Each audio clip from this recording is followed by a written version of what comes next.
Marlène et Jean-Claude sommes très heureux de te présenter une émission très spéciale afin de comprendre les faits d'actualité.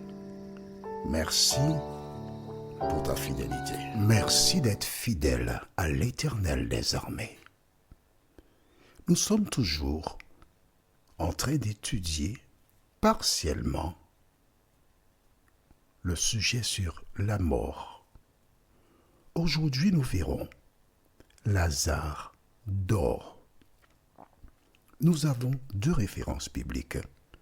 Job, chapitre 3, versets 11 à 15.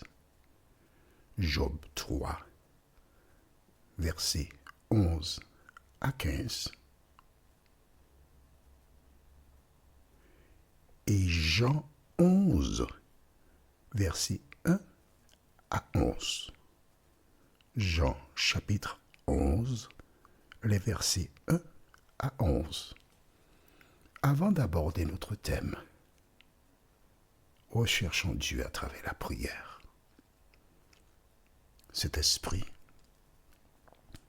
notre consolateur, toi qui es là pour nous conduire dans toute la vérité, nous tournons une fois de plus nos regards vers toi et tenons nos corps à ta disposition afin que tu nous parles et que tu demeures en nous. Merci de nous éclairer, nous t'en prions. Au nom de Jésus et pour ta gloire éternelle. Amen.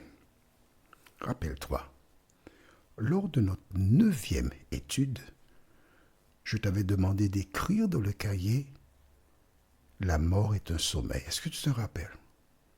Alors, j'espère que dans le cahier, tu notes étude 1, 2, 3, 4, 5, 6, 7, 8, 9, 10, etc. Puisque là, nous sommes arrivés à la 16e étude sur 32. Et là, tu devrais voir écrit « La mort est un sommeil ». Sachant qu'il y a certains élèves qui n'ont pas de cahier, qui n'ont pas de matériel scolaire, du moins universitaire, je me vois contraint de lire à nouveau au livre de Job, chapitre 3, les versets 11 à 15. Pourquoi ne suis-je pas mort dans le ventre de ma mère? Pourquoi n'ai-je pas expiré au sortir de ses entrailles? Pourquoi ai-je trouvé des genoux pour me recevoir et des mamelles pour m'allaiter? Je serai couché maintenant. Je serai tranquille. Je dormirai, je reposerai avec les rois et les grands de la terre qui se bâtirent des mausolées, avec les princes qui avaient de l'or et qui remplirent d'argent leur demeure, etc. Job déclara que quand une personne meurt, elle dort. Maintenant, des siècles plus tard, Jésus vint sur terre. Et nous verrons si les propos de Job sont conformes à la vérité. Jésus avait des amis, Marthe, Marie et Lazare. Ils passaient du temps chez eux. Ils étaient proches. Et quelque chose arriva. Nous lisons dans le livre de Jean, chapitre 11, à partir du verset 1er, et nous irons jusqu'au verset 11. Il y avait un homme malade, Lazare de Béthanie, village de Marie et de Marthe, sa sœur. C'était cette Marie qui oignit de parfum le Seigneur et qui lui essuya les pieds avec ses cheveux. Et c'était son frère Lazare qui était malade. Les sœurs envoyèrent dire à Jésus, « Seigneur, voici celui que tu aimes est malade. Après avoir entendu cela, Jésus dit, cette maladie n'est point à la mort, mais elle est pour la gloire de Dieu, afin que le Fils de Dieu soit glorifié par elle. Alors, que se passe-t-il? Voici Lazare, le frère de Marthe et Marie, qui est malade. On lui donne des médicaments naturels, mais ça s'empire. On voit le médecin du village, mais ça continue de s'empirer. On voit d'autres médecins, mais rien à faire. La situation s'aggrave. Et voici donc les deux sœurs de Lazare qui décident de faire appel à Jésus. Parce que jusqu'à présent, il a guéri des malades. Il a ressuscité les morts. Et là, étant incapable de faire quoi que ce soit pour Lazare, elle décide de faire appeler Jésus à leur secours.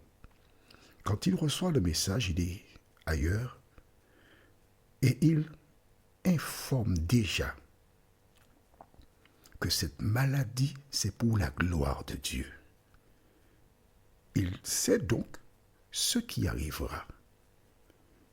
À travers cette déclaration, il nous montre, toi et moi, qu'il connaît l'avenir. Rappelle-toi, nous avons vu déjà qu'il connaît le nombre de cheveux que nous avons sur notre tête. Quand il reçoit le message, que fait Jésus? Il échange, mais lisons la suite, elle est intéressante. Le verset 5. Or, Jésus aimait Marthe et sa sœur, et Lazare. Lors donc qu'il eut appris que Lazare était malade, il resta 2 jours encore dans le lieu où il était, et il dit ensuite aux disciples, « Retournons en Judée. » Les disciples lui dirent, « Rabbi, les Juifs tout récemment cherchaient à te lapider, et tu retournes en Judée. » Une belle indication. Quand l'enfant de Dieu est persécuté, quand l'enfant de Dieu est menacé, que doit-il faire? Est-ce qu'il doit abdiquer ou continuer avec diplomatie? À cette question, Jésus répondit au verset 9. N'y a-t-il pas 12 heures au jour? Si quelqu'un marche pendant le jour, il ne bronche point, parce qu'il voit la lumière de ce monde. Mais si quelqu'un marche pendant la nuit, il bronche, parce que la lumière n'est pas en lui. Après ces paroles, il leur dit, Lazare, notre ami, dort, mais je vais le réveiller. Arrêtons-nous ici. Jésus annonce, Lazare, notre ami, dort. De quoi s'agit-il? Est-ce du sommeil naturel ou le sommeil de la mort?